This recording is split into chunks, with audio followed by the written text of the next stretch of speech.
Shri Radhe Krishna. Safarnama with सूजी के इस व्लॉग में आप सभी का स्वागत है। और आज है 30 अक्टूबर। कुछ ही दिनों में एक बहुत ही स्पेशल दिन आने वाला है, देव उठनी एकादशी, जो कि है 1 और 2 नवंबर को। तो चलिए आज इसी के ऊपर चर्चा करते हैं। हमारे सनातन धर्म में 3 त्रिदेव हैं।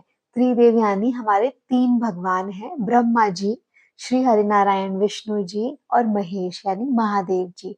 ब्रह्मा जी श्री हरिनारायण विष्णु जी के नाभि से उत्पन्न हुए हैं और एक है हमारे विष्णु जी और है महादेव। इन्हीं 3 भगवान में से बाकी के अन्य देवता उत्पन्न हुए हैं, जैसे कि इंद्रदेव, अग्निदेव, वायुदेव, जलदेव। ब्रह्मा जी का कार्य है रचना करना, वह रचना करते हैं। और श्री हरि नारायण का कार्य है उस रचना की रक्षा करना और उसको सुचारू रूप से आगे चलने देना।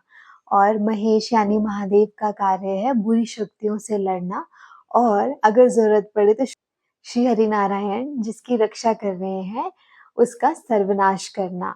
एक है उसमें आर्किटेक्चर, एक है प्रोटेक्टर और एक है डिस्ट्रक्टर। जैसे कि हमने अभी डिस्कस किया कि श्री हरि नारायण प्रोटेक्शन करते हैं और सुचारू रूप से जो भी कार्य है उसको चलने देते हैं, परंतु वह ये कार्य करते करते थक जाते होंगे। वैसे तो वो भगवान है बट स्टिल उनको भी तो जरूरत है ना थोड़े रेस्ट की।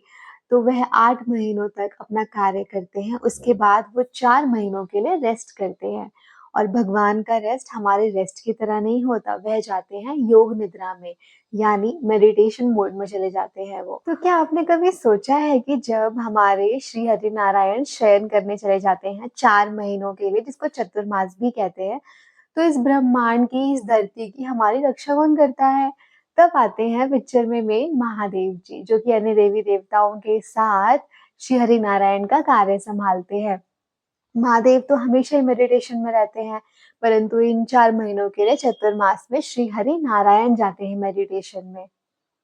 देवशयनी एकादशी के अगले दिन आता है हमारा गुरु पूर्णिमा, जिस दिन हम अपने गुरुओं का, अपने ऋषि मुनियों का, अपने टीचर्स का ध्यान करते हैं और उनसे आशीर्वाद लेते हैं। कुछ समय के लिए हमारे ऋषि मुनि, वह पुण्य आत्माएं इस धरती को, पृथ्वी को, इस ब्रह्मांड को संभालती हैं। जिसके कुछ दिनों के पश्चात फिर आता है सावन। सावन लग जाता है और सावन में स्वयं महादेव सब कुछ संभालते हैं। सावन के खत्म होते ही लग जाता है भाद्रपद, जिसके अंदर जन्माष्टमी आती है।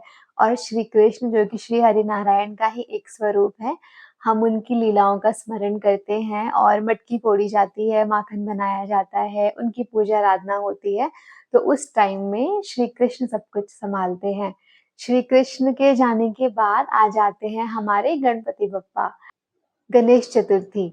गणेश चतुर्थी 10 दिनों तक रहती है और 10 दिनों के लिए गणपति बप्पा सब कुछ संभालते हैं। उसी बीच श्राद्ध भी आता है और श्राद्ध में हमारे जो पितृ देवता हैं, हमारे पितृदेव हैं, वह संभालते हैं सब कुछ। फिर आती है हमारी माँ दुर्गा, यानी कि नवरात्रि।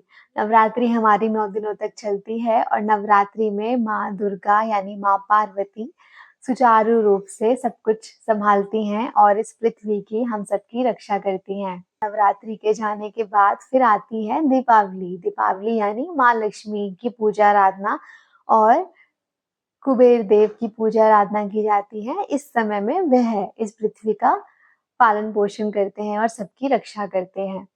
इसके पश्चात फिर आती है हमारी देव उठनी एकादशी। देव उठनी एकादशी यानी पहले आई थी देवशयनी, जिसमें हमारे श्री नारायण शयन करने चले गए थे। देव उठनी एकादशी में श्री हरि नारायण अपनी योग निद्रा से जागते हैं। तो ये है लीला हमारे श्री हरि नारायण की। हरि बोल, हरि बोल, हरि बोल। देव उठनी एकादशी आ रही है 1 और 2 नवंबर को। हमें जो एकादशी का व्रत करना है वो हमें करना है 2 नवंबर को। इन केस अगर आपको और अच्छे से जानना है तो बहुत सारे ऐसे यूट्यूब पे पंडित लोग भी हैं जो कि शास्त्रों से पढ़ के सब कुछ अच्छे से समझाते हैं, तो आप उनकी वीडियोस भी देख सकते हैं। इन केस अगर आप देव उठनी एकादशी का व्रत करना चाहते हैं तो। देव उठनी एकादशी का व्रत करने से बहुत ही अच्छे फल प्राप्त होते हैं और फलों की तो चिंता किसको ही करनी। सबसे ज्यादा अगर आपको अपने लिए कुछ मांगना चाहिए तो वो बस भक्ति मांगनी चाहिए। अगर आप श्री हरिनारायण की भक्ति करते हैं, महादेव की भक्ति करते हैं, तो भक्ति अगर करते हैं तो सब कुछ आपको खुद ही मिल जाएगा। भक्ति का जो आनंद है वह आनंद रुपयों, पैसों, धन-दौलत इन सब चीज़ों में नहीं है। जो भक्ति है, भक्ति से बढ़कर कुछ भी नहीं है। श्री राधे कृष्णा।